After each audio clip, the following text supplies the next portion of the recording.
So Dune 2 റിലീസിന് ഒരുങ്ങുവാണ്. ഈ വർഷത്തെ തന്നെ മോസ്റ്റ് അവൈറ്റഡ് മൂവീസിന്റെ ലിസ്റ്റിൽ എടുത്ത് നോക്കിയ ടോപ്പിക്കാണ് ഒരു മൂവിയാണ് ഡ്യൂൺ 2. ഡ്യൂൺ 1 റിലീസ് ആവുന്ന സമയത്ത് കോവിഡ് ആയിരുന്നു. അതുകൊണ്ട് തന്നെ എല്ലാവർക്കും ആ ഒരു മൂവി തിയേറ്റർ എക്സ്പീരിയൻസ് ചെയ്യാൻ പറ്റിയിട്ടില്ല. ആ ഒരു ടൈമിൽ ഡയറക്റ്റ് OTT റിലീസ് ചെയ്യും. അന്ന് ഒരുപാട് ഡയറക്ടേഴ്സ് അതിനെതിരെ വന്ന് നോക്കിയത് ഡയറക്റ്റ് OTT റിലീസ് ചെയ്യാൻ പാടില്ല എന്നൊക്കെ പറഞ്ഞു. ക്രിസ്റ്റഫർ നോളൻ വരെ വന്നായിരുന്നു. സോ അങ്ങനെയാണ് ആ ഒരു വാർണർ ബ്രദേഴ്സിനായിട്ടുള്ള ഇഷ്യൂ ഒക്കെ സ്റ്റാർട്ട് ചെയ്യുന്നത്. സോ എന്നിട്ടും ആ ഒരു ടൈമിൽ വേറെ ഓപ്ഷൻസ് ഇല്ലാത്തതുകൊണ്ട് മൂവി ഡയറക്റ്റ് OTT ആയിരുന്നു. ശരിക്കും പറഞ്ഞ ഈ ഒരു മൂവി ലൈക്ക് നമുക്ക് കാണുമ്പോൾ തന്നെ മനസ്സിലാവും ഒരു തിയേറ്റർ എക്സ്പീരിയൻസിന് വേണ്ടി മാത്രം ചെയ്തിരിക്കുന്ന മൂവിയാണ്. അതിന്റെ വിഷ്വൽ ആയാലും ആ ഒരു മേക്കിംഗ് ആയാലും സ്റ്റോറി ടെല്ലിംഗ് ആയാലും മ്യൂസിക് ആയാലും എല്ലാം ലൈക്ക് ഒരു പക്ക തിയേറ്റർ എക്സ്പീരിയൻസ് മെറ്റീരിയൽ ആണ് ആ ഒരു മൂവി എന്ന് പറയുന്നത്. പക്ഷേ ഫസ്റ്റ് നമ്മളത് എക്സ്പീരിയൻസ് ചെയ്യുന്ന മൊബൈലിലും കമ്പ്യൂട്ടറിലൊക്കെയാണ്. സോ അതുകൊണ്ട് തന്നെ ആ ഒരു മൂവിയുടെ തിയേറ്റർ എക്സ്പീരിയൻസ് അല്ലെങ്കിൽ ആ ഒരു മൂവിയുടെ വെർത്ത് എന്താണെന്ന് മനസ്സിലാക്കണമെങ്കിൽ നിങ്ങൾ തിയേറ്ററിൽ പോയി തന്നെ കാണുക. അതും IMAX പറ്റുവാണെങ്കിൽ IMAX തന്നെ പോയി കാണുക. വേറെ ലെവൽ ഓഫ് എക്സ്പീരിയൻസ് ആയിരിക്കും. ഞാൻ ഡ്യൂൺ 1 റിലീസ് ചെയ്ത സമയത്ത് IMAX കണ്ടായിരുന്നു. ലൈക്ക് ലാസ്റ്റ് മന്ത് ആണെന്ന് തോന്നുന്നു. പക്ഷെ അന്നൊരു വീഡിയോ ചെയ്യണമെന്ന് വിചാരിച്ചായിരുന്നു. പക്ഷെ എന്തായാലും ഡ്യൂൺ 2 വരുമ്പോൾ ഒരുമിച്ച് പറയാമെന്ന് വിചാരിച്ചു. ആൻഡ് ആ ഒരു എക്സ്പീരിയൻസ് എന്ന് പറയുന്നത് വേറെ ലെവലായിരുന്നു. കാരണം ഞാൻ ആ ഒരു മൂവി ആദ്യം കാണുമ്പോൾ ലൈക്ക് നമ്മൾ ആ കമ്പ്യൂട്ടറിലാണ് കാണുന്നത്. സോ അതുകൊണ്ട് തന്നെ ആ ഒരു വിഷ്വലായാലും ലൈക്ക് നമ്മൾ ഭയങ്കര എൻജോയ് ചെയ്തു. ആ ഒരു മൂവിയുടെ സ്റ്റോറി ടെല്ലിങ്ങും പ്രസന്റേഷനും വിഷ്വലും എല്ലാം വേറെ ലെവലായിരുന്നു. പക്ഷെ എന്തൊക്കെ പറഞ്ഞാലും നമ്മളെ വീട്ടിൽ നമ്മളെ കമ്പ്യൂട്ടറിലൊക്കെ കാണുമ്പോൾ ഒരിക്കലും ആ ഒരു തിയേറ്റർ എക്സ്പീരിയൻസ് കിട്ടത്തില്ല. സോ ഞാൻ റിലീസിന് IMAX കണ്ടപ്പോൾ ആ ഓരോ സീക്വൻസും ഞാൻ അത്ര മാത്രം എൻജോയ് ചെയ്തു. ആ ഒരു ഫൈറ്റ് ആയാലും വിഷ്വലായാലും ആ സ്റ്റോറി ടെല്ലിംഗ് ആയാലും ഇവൻ ആ മ്യൂസിക് ഹാൻസ് സിമ്മറാണ് മ്യൂസിക് ചെയ്തിരിക്കുന്നത്. സോ പിന്നെ പറയേണ്ട കാര്യമില്ല. ഒരു മൈന്യൂട്ടായിട്ട് തോന്നുന്ന സൗണ്ട് പോലും അത് തിയേറ്ററിൽ നിന്ന് കേൾക്കണം. അത് IMAX ലൈക്ക് വേറെ ലെവൽ ഓഫ് എക്സ്പീരിയൻസ് ആയിരുന്നു. ആ ഒരു ഫൈറ്റ് സീക്വൻസ് ഉണ്ടല്ലോ, അല്ലെങ്കിൽ ആ ഒരു സാൻഡ് ബോംബ് വരുന്ന സീനൊക്കെ ഉണ്ട്. എൻ്റെ മോനെ അതൊക്കെ IMAX കിട്ടിയ ഒരു എക്സ്പീരിയൻസ് ഒക്കെ പറയുന്നത് റീസെന്റ് ഞാൻ IMAX കണ്ടതിൽ വെച്ച് one of best theatre experience ആയിരുന്നു. സോ സെക്കൻഡ് പാർട്ട് എന്ന് പറയുന്നത് ഇതിനേക്കാളും ഒരു 1000 മടങ്ങ് തന്നെ ആ ഒരു എക്സ്പീരിയൻസ് നമുക്ക് കിട്ടും. കാരണം ഈ ഒരു ഫസ്റ്റ് പാർട്ട് എന്ന് പറയുന്നത് ശരിക്കും പറഞ്ഞ ഒരു ടീസറാണെന്ന് വേണമെങ്കിൽ പറയാം. ഒരു 2 പാർട്ട് അല്ലെങ്കിൽ 3 പാർട്ടിൽ ഒതുങ്ങാൻ പറ്റുന്ന ഒരു മൂവി അല്ല ഡ്യൂൺ എന്ന് പറയുന്നത്. എനിക്ക് തോന്നുന്നു ഒരു 5 or 6 ഒക്കെ പാർട്ട് പോകാൻ പറ്റിയ ഒരു വലിയ സ്റ്റോറിയുള്ള മൂവിയാണ്. നമ്മൾ ശരിക്കും ഡ്യൂൺ പാർട്ട് 1 കണ്ട സ്റ്റോറി എന്ന് പറയുന്നത് ആ ഒരു എന്താ പറയുക സ്റ്റോറിയൊക്കെ സ്റ്റാർട്ട് ചെയ്ത് എത്ര വർഷങ്ങൾക്ക് ശേഷമാണ്. അതായത് ഡ്യൂണിൻ്റെ ശരിക്കുള്ള ഒരു ബിഗിനിങ് അല്ലെങ്കിൽ ആ ഒരു എംബററും അല്ലെങ്കിൽ ഗാലക്സിയും അല്ലെങ്കിൽ ആ ഹോമും അല്ലെങ്കിൽ ആ ഹൗസസും അവരുടെ ക്ലാൻസും കാര്യങ്ങളൊക്കെ ഒരുപാടുണ്ട്. അല്ലെങ്കിൽ അവരെങ്ങനെയാണ് ഇവിടെ എത്തിപ്പെട്ടത്, അല്ലെങ്കിൽ ആ ഒരു ക്ലാനും അല്ലെങ്കിൽ ആ ഡെസേർട്ടും അങ്ങനെ ഒരുപാട് കണക്ട് ചെയ്യുന്ന കാര്യങ്ങളൊക്കെ ഉണ്ട്. സോ അതൊരു വലിയൊരു സ്റ്റോറിയാണ്. അപ്പോൾ അത്രയും വലിയൊരു സ്റ്റോറിയുടെ ഒരു പോർഷൻ എന്ന് മാത്രമാണ് മൂവി സ്റ്റാർട്ട് ചെയ്തിരിക്കുന്നത്. ഈ ഒരു മൂവി റിലീസ് ചെയ്യുന്ന സമയത്ത് ഒരു അങ്ങനത്തെ ഒരു കാര്യം ഉണ്ടായിരുന്നു. ആ ഒരു ഫസ്റ്റ് പാർട്ട് സക്സസ് ആയാൽ മാത്രമേ അവർ മുന്നോട്ട് പോകുന്നുള്ളൂ, അല്ലെങ്കിൽ അവിടെ വെച്ച് സ്റ്റോപ്പ് ചെയ്യും. കാരണം ഫസ്റ്റ് പാർട്ട് റിലീസ് ചെയ്യുന്ന സമയത്ത് തിയേറ്റർ എക്സ്പീരിയൻസ് ഇല്ലായിരുന്നു. പക്ഷെ എന്നാൽ കൂടി OTT വന്ന സമയത്ത് OTT ഭയങ്കര വലിയ ഹ്യൂജ് സക്സസ് ആയ ഒരു മൂവിയാണ്. സോ അതുകൊണ്ട് തന്നെ ആ ഒരു സെക്കൻഡ് പാർട്ട് മാത്രമല്ല, ഇനി ആ ഒരു ഫുൾ സ്റ്റോറി തന്നെ കംപ്ലീറ്റ് ചെയ്യാനുള്ള എല്ലാം നമ്മൾ കാണുന്നുണ്ട്. സോ ഒരിക്കലും ഞാൻ ഈ ഒരു മൂവിയുടെ തിയേറ്റർ എക്സ്പീരിയൻസ് മറക്കത്തില്ല. കാരണം അമ്മാതിരി ലെവൽ ഓഫ് ഫൈറ്റ് ആയിരുന്നു. ഞാൻ ഈ റിലീസിന് പോയ സമയത്ത് പോലും സ്റ്റോറി ഇട്ടിട്ടുണ്ടായിരുന്നു. ആ ഒരു മൂവി സ്റ്റാർട്ട് ചെയ്ത സമയത്ത് നമ്മൾ സിൻഡിയും തിമോത്ത് ചാലറ്റും ഒക്കെ വന്നിട്ട് ഇങ്ങനെ സംസാരിക്കുന്നുണ്ടായിരുന്നു. അതായത് സിനിമ കഴിഞ്ഞാൽ നിങ്ങൾക്ക് ഒരു സർപ്രൈസ് ഉണ്ട്, പോകരുതെന്നൊക്കെ പറഞ്ഞിട്ട്. സോ അങ്ങനെ സിനിമ കഴിഞ്ഞപ്പോൾ ഞാൻ വിചാരിച്ചു നോക്കി ട്രെയിലർ ആയിരിക്കും. കാരണം ട്രെയിലർ കാണിച്ചു, അത് വേറെ ലെവലായിരുന്നു. പക്ഷേ സെക്കൻഡ് പാർട്ടിലുള്ള ഒരു ഏകദേശം ഒരു ഇമ്പോർട്ടൻ്റ് എന്നൊക്കെ പറയാൻ പറ്റിയ ഒരു സീക്വൻസ് ഏകദേശം ഒരു 2-3 മിനിറ്റ് ഒക്കെ ഉണ്ട്. സോ ആ ഒരു സീക്വൻസ് ആ ഒരു മൂവി കഴിഞ്ഞതിന് ശേഷം കാണിച്ചായിരുന്നു. ആ മൂവി എൻഡ് ചെയ്ത ശേഷം ഡയറക്ടർ വന്ന് കുറച്ച് കാര്യങ്ങളൊക്കെ സംസാരിച്ചു. ഇങ്ങനെ ആ ഫസ്റ്റ് പാർട്ടിനെ കുറിച്ച് അത് തിയേറ്ററിൽ റിലീസ് ചെയ്യാൻ പറ്റാത്തതും സോ അതിനേക്കാളും വലിയൊരു എക്സ്പീരിയൻസ് ആയിരിക്കും ഡ്യൂൺ 2 അങ്ങനെ കുറച്ച് കാര്യങ്ങളൊക്കെ സംസാരിച്ചതിന് ശേഷം സോ ഈ ഒരു മൂവി കാണാൻ വന്ന എല്ലാവർക്കും താങ്ക് യു. സോ ഇത് നിങ്ങൾക്ക് വേണ്ടിയിട്ടുള്ള ഒരു സ്പെഷ്യൽ ട്രീറ്റ് ആണെന്നൊക്കെ പറഞ്ഞിട്ട് ആ ഒരു മൂവിയിലെ ഒരു ഇമ്പോർട്ടൻറ്റ് സീക്വൻസ് തന്നെ വേണമെങ്കിൽ ഞാൻ പറയാം. ഞാൻ ഏതാണെന്ന് എടുത്ത് പറയുന്നില്ല. ഒരു കിട്ടിയ സീക്വൻസ് ആയിരുന്നു. ആ ഒരു സീൻ ഏകദേശം ഒരു 2-3 മിനിറ്റ് ഒക്കെ ഉള്ളൂ. പക്ഷെ അത് തന്നെ വേറെ ലെവൽ ഓഫ് സീനായിരുന്നു. ഒരു എൻറ്റിയർ മൂവിയിൽ തന്നെ ഒരു 2-3 മിനിറ്റ് മാത്രമുള്ള ഒരു സീക്വൻസ് ആണ്. അതുപോലെ ആ ലെവലാണെങ്കിൽ ഒരു എൻറ്റിയർ മൂവി എങ്ങനെയായിരിക്കും ജസ്റ്റ് ആലോചിച്ച് നോക്കൂ. ഞാൻ നേരത്തെ പറഞ്ഞില്ലേ പാർട്ട് 1 എന്ന് പറയുന്ന ഒരു പോയിന്റിൽ നിന്നാണ് സ്റ്റാർട്ട് ചെയ്തത്. അല്ലെങ്കിൽ ആ ഒരു എൻറ്റിയർ മൂവി കാണിക്കുന്നില്ല, ആ ഒരു എൻറ്റിയർ സ്റ്റോറിയുടെ ഒരു ബേസ് അല്ലെങ്കിൽ ഒരു ടീസർ മാത്രമാണ് പാർട്ട് 1 ഞാൻ പറഞ്ഞല്ലോ. കാരണം ആ ഒരു മൂവി സ്റ്റാർട്ട് ചെയ്യുമ്പോൾ നിങ്ങൾ കണ്ടിട്ടുണ്ടായിരിക്കാം ഒരുപാട് ക്ലാൻസിൻ്റെയും ഒരുപാട് കാര്യങ്ങളും സ്പൈസസിൻ്റെ ഹാർവസ്റ്റും അങ്ങനെയൊക്കെ പറയുന്നത്. അതൊക്കെ എന്താണ് അല്ലെങ്കിൽ അതിൻ്റെ ഒറിജിൻ എന്താണ് ഞാൻ പറഞ്ഞുതരാം. മൂവി ഇതുവരെ കാണാത്തവരാണെങ്കിൽ ഇപ്പോൾ തന്നെ വീഡിയോ സ്കിപ്പ് ചെയ്തോ, അല്ല ആ ഒരു മൂവിയുടെ ബേസിക് സ്റ്റോറി അറിയണം, ആ ഒരു ഫാമിലീസും കണക്ഷൻസ് ഒക്കെ അറിയണമെങ്കിൽ വീഡിയോ കണ്ടിന്യൂ ചെയ്തോ, അല്ലെങ്കിൽ നിങ്ങൾ മൂവി കണ്ട് തന്നെ എക്സ്പീരിയൻസ് ചെയ്യണമെങ്കിൽ ഇപ്പോൾ തന്നെ സ്റ്റോപ്പ് ചെയ്തോ, കാരണം സ്പോയിലേഴ്സ് ഉണ്ട്. സോ ഈ ഒരു മൂവി സ്റ്റാർട്ട് ചെയ്യുമ്പോൾ നിങ്ങൾ കാണുന്ന ഡെസേർട്ടും ആ ഒരു ഫാമിലീസും അല്ലെങ്കിൽ ആ ഒരു കാര്യങ്ങളൊക്കെ എങ്ങനെ വന്നെന്ന് ചോദിച്ചാൽ ഒരുപാട് വർഷങ്ങൾക്ക് മുമ്പ് ഒരു എംബറർ ഉണ്ട് ഇതിന്, അതായത് ഈ റൂളർ എന്നൊക്കെ പറയും. പുള്ളിക്കാരൻ്റെ അണ്ടറിലാണ് ഒരുപാട് പ്ലാനറ്റ്സും ഒരുപാട് ഹൗസസും ഒരുപാട് ക്ലാൻസും കാര്യങ്ങളൊക്കെ വരുന്നത്. പുള്ളിക്കാരനാണ് എല്ലാം ഡിസിഷൻസ് എടുക്കുന്നത്. സോ ഈ റൂളറിന്റെ അണ്ടറിൽ വരുന്ന പ്ലാനറ്റ്സും ഹൗസസും അവർ തമ്മിലുള്ള ഫൈറ്റും ബാറ്റിൽസും പൊളിറ്റിക്സും ഒക്കെയാണ് ഈ ഒരു സിനിമ സംസാരിക്കുന്നത്. സോ അങ്ങനെ ആ റൂളറിന്റെ അണ്ടറിൽ വരുന്ന ഒരു പ്ലാനറ്റാണ് അറാക്കിസ് എന്ന് പറയുന്നത്. ആ ഒരു പ്ലാനറ്റ് എന്ന് പറയുന്നത് ഭയങ്കര ഹോട്ടായിട്ടുള്ള ഭയങ്കര ഡെസേർട്ടാണ്. സോ അതുകൊണ്ട് തന്നെ ഭയങ്കര ചൂടാണ്. അവിടെ സർവൈവ് ചെയ്യണമെങ്കിൽ സ്പെഷ്യൽ സ്യൂട്ടൊക്കെ വേണം. പിന്നീടുള്ള ഒരു കാര്യം വെച്ചാൽ അവിടെ ഒരുപാട് വോംസ് ഉണ്ട്. വോംസ് എന്ന് പറഞ്ഞാൽ മണ്ണേരയില്ലേ. സോ അത് വലിയ, അതായത് മനുഷ്യരെന്നൊക്കെ വെച്ച് നോക്കുമ്പോൾ അല്ലെങ്കിൽ ഡെസേർട്ടിന്റെ ഒക്കെ 1000 മടങ്ങൊക്കെ ഉണ്ട്. അത്രമാത്രം വലുതാണ്. ആ ഒരു മൂവി തന്നെ ആ ഒരു സാൻഡ് ബോംബിന്റെ സീക്വൻസ് കാണിക്കുന്നുണ്ട്. വേറെ ലെവലായിരുന്നു. അതും തിയേറ്ററിലൊക്കെ ഇരുന്ന് കണ്ടപ്പോൾ പറയേണ്ട കാര്യമില്ല, അമ്മാതിരി ഒരു കിഡിലൻ സീക്വൻസ് ആയിരുന്നു. സോ അങ്ങനത്തെ ഒരു പ്ലാനറ്റാണ്. സോ ആ ഒരു പ്ലാനറ്റിൽ ജീവിക്കുന്ന ആൾക്കാരുടെ പേരാണ് ഫ്രീമാൻ. സോ അങ്ങനെ വലിയ കുഴപ്പമൊന്നുമില്ലാതെ വലിയ പവറും കാര്യങ്ങളൊന്നും ഇല്ലാതെ നൈസായിട്ട് തന്നെ മുന്നോട്ട് വന്ന സമയത്താണ് ഈ ഒരു പ്ലാനറ്റിൽ ഭയങ്കര റെയർ ആയിട്ടുള്ള ഒരു സബ്സ്റ്റൻസ് കണ്ടുപിടിക്കുന്നത്, സ്പൈസ് എന്ന് പറഞ്ഞിട്ട്. ഈ സ്പൈസിന്റെ യൂസ് എന്ന് പറഞ്ഞാൽ ഈ സ്പേസ് ട്രാവൽ അല്ലെങ്കിൽ സ്പേസ് നാവിഗേഷൻ ഒക്കെ ചെയ്യാൻ പറ്റുന്ന വളരെ റെയർ ആയിട്ടുള്ള അല്ലെങ്കിൽ ഭയങ്കര വാല്യൂ ആയിട്ടുള്ള ഒരു സബ്സ്റ്റൻസ് ആണ്. സോ ഈ സബ്സ്റ്റൻസ് ഈ പ്ലാനറ്റിൽ ഉണ്ടെന്ന് അറിഞ്ഞപ്പോൾ തന്നെ മറ്റുള്ള പ്ലാനറ്റ്സും മറ്റുള്ള ഹൗസസ് ഒക്കെ ഈ ഒരു പ്ലാനറ്റിനെതിരെയുള്ള വാറൊക്കെ സ്റ്റാർട്ട് ചെയ്തു.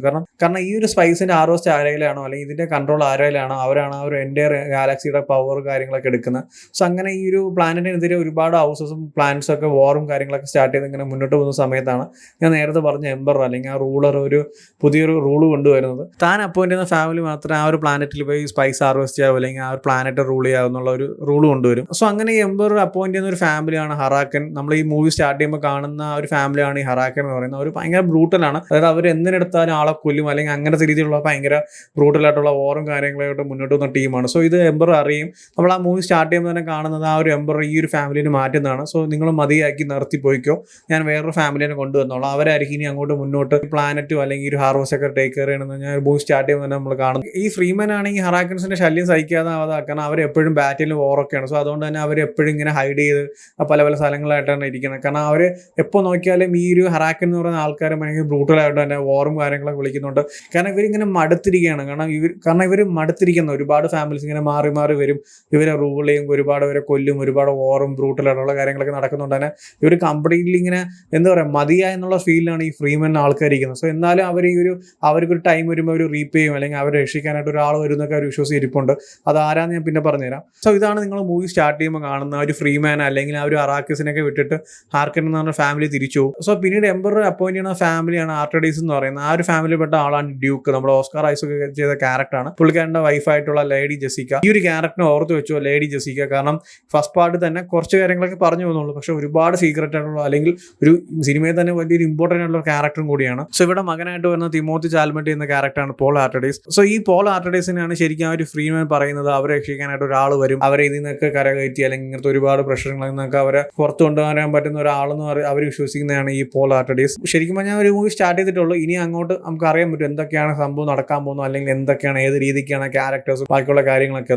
സോ ഇത്ര മാത്രമല്ല, ഒരുപാട് ക്യാരക്ടേഴ്സ് ഉണ്ട്. ഞാൻ ഈ ചുരുക്കമായിട്ട് പെട്ടെന്ന് പറഞ്ഞു തീർക്കാൻ വേണ്ടിയിട്ടാണ് അധികമൊന്നും പറയുകയാണെങ്കിൽ ഒരുപാട് ക്യാരക്ടേഴ്സ് അവർ തമ്മിലുള്ള കണക്ഷൻസ് ഇപ്പം ഓരോ ഫാമിലി അല്ലെങ്കിൽ ഇപ്പം ആർട്ടഡീസ് ആയാലും അല്ലെങ്കിൽ ഫ്രീമാൻ ആയാലും അങ്ങനെ പറയുകയാണെങ്കിൽ ഒരുപാട് പേരുണ്ട്.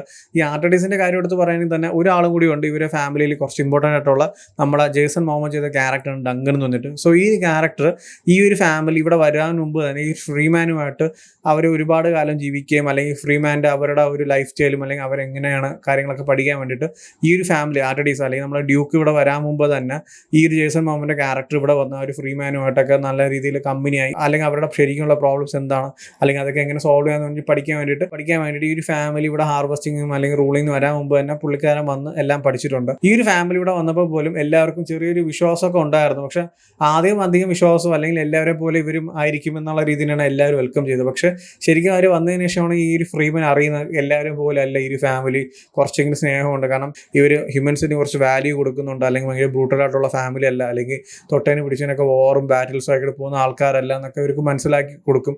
സോ അതിൻ്റെ ഒരു സീക്വൻസ് തന്നെയുണ്ട്. ഈ ഒരു ഹാർവെസ്റ്റിംഗ് സമയത്ത് ആ ഒരു ഡെസേർട്ടിൽ ആ ഒരു സാൻഡ് ബോംബ് വരുമ്പോൾ ലൈക്ക് ആ ഒരു മിഷൻ വർക്ക് ആവത്തില്ല, ഇവരെ ലിഫ്റ്റ് ചെയ്ത് കൊണ്ടുപോകുന്നു. സോ ആ സമയത്ത് അവർ പറയും ട്രാപ്പായി എന്നൊക്കെ പറയുമ്പോഴും ഹാർവെസ്റ്റിംഗ് അല്ലെങ്കിൽ സ്പൈസ് ഒക്കെ പിന്നെ മനുഷ്യരാണ് ആദ്യം എന്ന് പറഞ്ഞിട്ട് നമ്മളെ ഡ്യൂക്ക് അവരെ രക്ഷപ്പെടുത്തുന്നുണ്ട്. സോ അങ്ങനെ ഒരുപാട് കാര്യങ്ങൾ വരുമ്പോൾ തന്നെ അവർക്കൊരു വിശ്വാസം വരും ഈ ഒരു ഫാമിലിനോട്. ഓക്കെ, ഇതിനു മുമ്പുള്ളവരെ പോലെ അല്ല ഇവർ, കുറച്ചെങ്കിലും നൈസാണ് അല്ലെങ്കിൽ ഇവർ വഴി നമുക്ക് എല്ലാ കാര്യങ്ങളും സോൾവ് ആക്കാൻ പറ്റുന്നുള്ള ഒരു വിശ്വാസം വരും. സോ അങ്ങനെ നൈസായിട്ട് മുന്നോട്ട് പോകുന്ന സമയത്താണ് നമ്മളെ എംബർ നേരത്തെ പറഞ്ഞു വിട്ട ഒരു ഫാമിലി ഉണ്ടല്ലോ ഇവിടെ റൂൾ ചെയ്ത് അല്ലെങ്കിൽ ഹാർവെസ്റ്റ് ചെയ്ത ഫാമിലി ഉണ്ടല്ലോ ഹറാക്കൻ എന്ന് പറഞ്ഞിട്ട്, അവർ തിരിച്ചു വരും.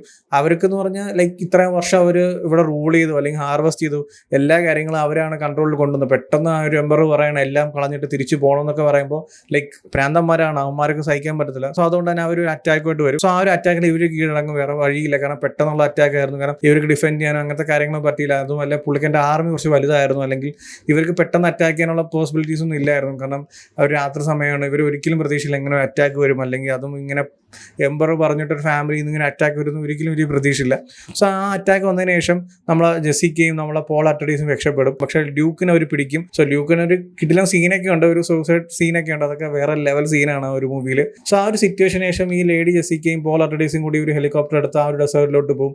അവർ പോകുന്ന സമയത്ത് അവിടെ ട്രാപ്പായി പോകും. അപ്പോൾ അവർ സാൻഡ് ബോംബ് വരും. സോ അവരെ രക്ഷിക്കാനായിട്ട് നമ്മൾ ജേസൺ മോമോന്റെ ക്യാരക്ടർ വരും. അങ്ങനെ ഒരുപാട് കാര്യങ്ങളൊക്കെ ഉണ്ട്. സോ അവർ അവിടെ നിന്ന് രക്ഷപ്പെട്ട് പിന്നീട് വേറൊരു സ്ഥലത്ത് പോകും. സോ അവിടെ പോകുമ്പോഴും ഈ ഒരു ഹറാക്കൻ എന്ന് പറഞ്ഞ ഫാമിലി തിരിച്ച് അറ്റാക്ക് ചെയ്യാൻ വരും.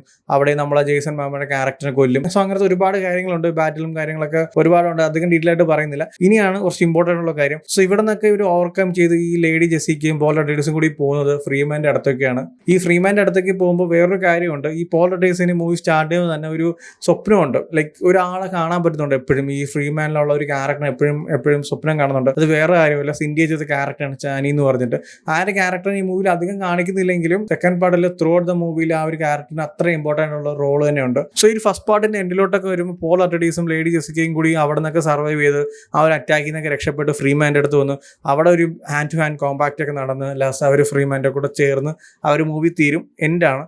പക്ഷേ ഇതൊരു ബേസാണ്, എന്താണ് അവിടെ നടന്നത് അല്ലെങ്കിൽ എന്താണ് കാര്യങ്ങൾ ഇവർ ഫ്രീമാനിൽ എത്തിയത് എങ്ങനെയാണ് അല്ലെങ്കിൽ കാര്യങ്ങളൊക്കെ കണക്ട് ചെയ്ത് എങ്ങനെയാണെന്ന് മാത്രമേ പറഞ്ഞിട്ടുള്ളൂ. പക്ഷേ ശരിക്കും ആ ഒരു മൂവിയുടെ സ്റ്റോറി അല്ലെങ്കിൽ ആ ഒരു കാര്യങ്ങളൊക്കെ ഇനി തുടങ്ങാൻ പോകുന്ന പാർട്ട് 2-ലാണ്. ഈ ഒരു മൂവിയുടെ സ്റ്റോറി എന്ന് പറയുന്ന ഒരു വലിയ 3 പാർട്ട് നോവലൊക്കെയാണ്. സോ അതിൻ്റെ പാർട്ട് 1ന്റെ ഒരു ചെറിയൊരു പോർഷൻ മാത്രമാണ് നിങ്ങൾ ഫസ്റ്റ് പാർട്ടിൽ കണ്ടത്. സോ ഇനിയാണ് ശരിക്കും എല്ലാ കാര്യങ്ങളും അല്ലെങ്കിൽ ക്യാരക്ടേഴ്സും അവർ നമ്മളുള്ള കണക്ഷൻസും അല്ലെങ്കിൽ ബാറ്റിൽസും വാസും ഫുൾ ആക്ഷൻ വേറെ ലെവൽ ഓഫ് എക്സ്പീരിയൻസ് ഒക്കെ തരാൻ പോകുന്നത് ആ ഒരു സെക്കൻഡ് പാർട്ടിലൂടെയാണ്. സോ എന്തുകൊണ്ടാണ് ഈ ഒരു മൂവി തിയേറ്ററിൽ എക്സ്പീരിയൻസ് ചെയ്യുന്ന ഒരു ചെറിയൊരു കാര്യമാണ് ഞാൻ ഈ സ്റ്റോറി ആയിട്ട് പറഞ്ഞത്. കാരണം ഈ സ്റ്റോറിനെ ഇത്ര കിടിലമാണ്. ആ ഒരു വലിയൊരു സ്റ്റോറിനെ ബേസ് മാത്രം തന്നെ ഇത്ര അടിപൊളിയായിട്ട് ചെയ്തിട്ടുണ്ട്. അതും വലിയ ഹിറ്റായാൽ മാത്രമേ പുള്ളിക്കാരൻ സെക്കൻഡ് പാർട്ട് ചെയ്യുന്നു പറഞ്ഞു. സോ അത് ആ ഒരു OTT-ലാണെങ്കിൽ പോലും ഭയങ്കര ഹിറ്റായി. സോ പുള്ളിക്കാരൻ സെക്കൻഡ് പാർട്ടായിട്ട് വന്നിട്ടുണ്ട്. സോ ഈ സെക്കൻഡ് പാർട്ടൊക്കെ ഹിറ്റായി വേറെ ലെവലാണെങ്കിൽ സോ എല്ലാം ഡെന്നിസ് വില്ലിയൻ്റെ പ്ലാൻ പോലെയാണെങ്കിൽ സോ ആ ഒരു എൻ്റെ നോവൽ തന്നെ പുള്ളിക്കാരൻ മൂവിയായിട്ട് കംപ്ലീറ്റ് ചെയ്യും. സോ എല്ലാവരും തീർച്ചയായിട്ടും ഈ മൂവി തിയേറ്ററിൽ തന്നെ എക്സ്പീരിയൻസ് ചെയ്യണം. വേറെ ലെവൽ ഓഫ് എക്സ്പീരിയൻസ് ആണ്, ഞാൻ ചുമ്മാ പറയുന്നതല്ല. ആ ഒരു ഫസ്റ്റ് പാർട്ട് ഞാൻ വിചാരിച്ചതിനേക്കാളും എനിക്ക് വേറെ ലെവൽ ഓഫ് എക്സ്പീരിയൻസ് തന്നായിരുന്നു ഐമാക്സിൽ തന്നെ കാണാൻ ശ്രമിക്കുക. ഇല്ല ഐമാക്സ് കാണാൻ പറ്റിയിട്ടില്ലെങ്കിൽ തന്നെ അടുത്ത ഏതാണോ വൺ ഓഫ് ബെസ്റ്റ് തിയേറ്റർ അല്ലെങ്കിൽ വൺ ഓഫ് ബെസ്റ്റ് സൗണ്ടും കാര്യങ്ങളൊക്കെ ഉള്ള കിടിലം പ്രൊജക്ഷനൊക്കെ ഉള്ള തിയേറ്റർ തന്നെ കാണാൻ എക്സ്പീരിയൻസ് ചെയ്യുക. അമ്മാതിരി ലെവൽ ഓഫ് പടമാണ്, അല്ലാതെ നോർമലൊക്കെ കണ്ടാൽ എനിക്ക് തോന്നുന്നില്ല ആ ഒരു എക്സ്പീരിയൻസ് കിട്ടുന്നു. കാരണം ഫസ്റ്റ് പാർട്ട് ഞാൻ കമ്പ്യൂട്ടറിലൊക്കെ കണ്ടിട്ട് അവർ ഐമാക്സിൽ പോയി കണ്ടപ്പോൾ കിട്ടിയൊരു ഫീൽ ഉണ്ടല്ലോ, അത് ഞാൻ എങ്ങനെ പറഞ്ഞാലും നിങ്ങൾക്ക് മനസ്സിലാവില്ല. കാരണം അമ്മാതിരി ഫീലായിരുന്നു.